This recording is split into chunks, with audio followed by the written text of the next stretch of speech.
Hey everybody. Okay, so I was looking at um some YouTube videos and I looked at my last video. And my last video I knew I was going to be scatterbrained, so that's why I titled it that. But this one is going to be focused. I'm going to focus simply on Netflix. Um and give my review, my critiques, my opinions about Netflix as a channel, Netflix as an entertainment company, providing,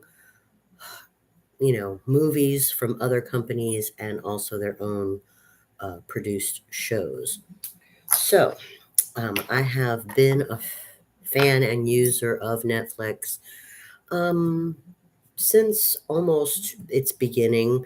I had heard about it maybe like a year after it started becoming popular and started this was before it had any shows, but at the time it was just a DVD delivery service, and I started utilizing it at that time. And then Netflix grew and grew until where it became a place where you could go online and you know watch the movies online. And then eventually they started having their own shows. So Netflix has evolved through the years, and I've really thought that they did really good as a company and as an entertainment provider. Um, and I thought that they were fair and reasonable in their prices. Although there were some consumers who would try to take advantage of their free week offer. I had seen and heard of people who kept making new accounts just to try to uh, keep getting a free week of the service. So I thought that was kind of silly and a loss of money to Netflix. But anyway, I think my main critique of Netflix as a company, besides, some silly 1 week free service that people took advantage of, besides that critique, the only thing I'd say is at this time, when I look at Netflix and I see the different shows, um, I think Netflix is just trying to do too much. It's like they've progressively evolved as a company and stayed relevant as an entertainment provider. However, they are at this point, when you go to their platform, when you look at what they're doing, it's like it's all over the place. I mean, they have so many things going on that, especially if a new consumer is to find them and look, you get a little bit lost there. I mean, you just don't even know where to begin, because not only do they have still the movies that you can watch online, or I think they even still will deliver DVDs, but not only do they have, all the other movies that they're still providing, but they have so many of their own shows that, it could be overwhelming and confusing to a new consumer.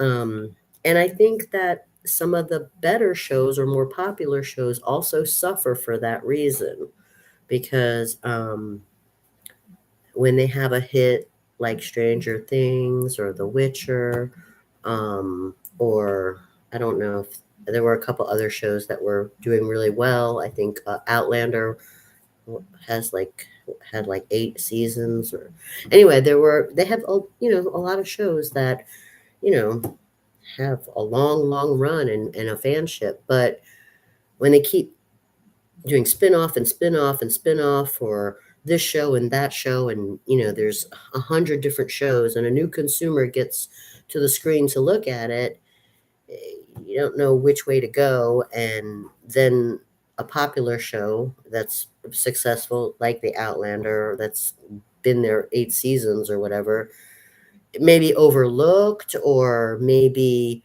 not, or maybe losing some fanship because they just got bombarded with 5 new shows. And I think that that's not the best strategy for the channel. Uh, just my opinion.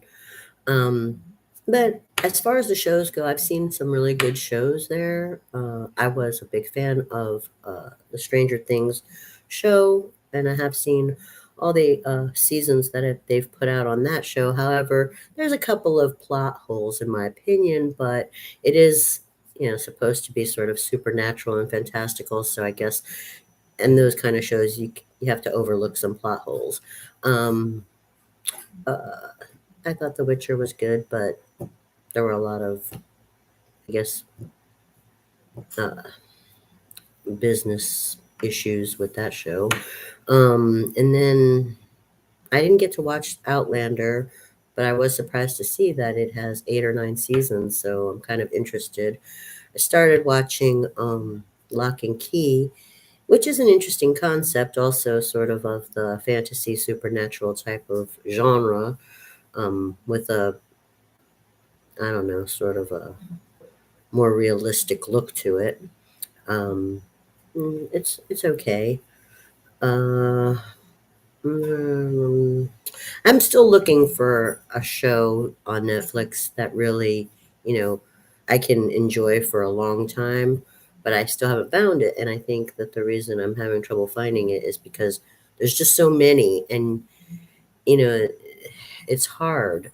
I'm trying to see something that's lasted past 1 or 2 seasons, so that I don't get attached to the characters, and then it's like poof, they're gone.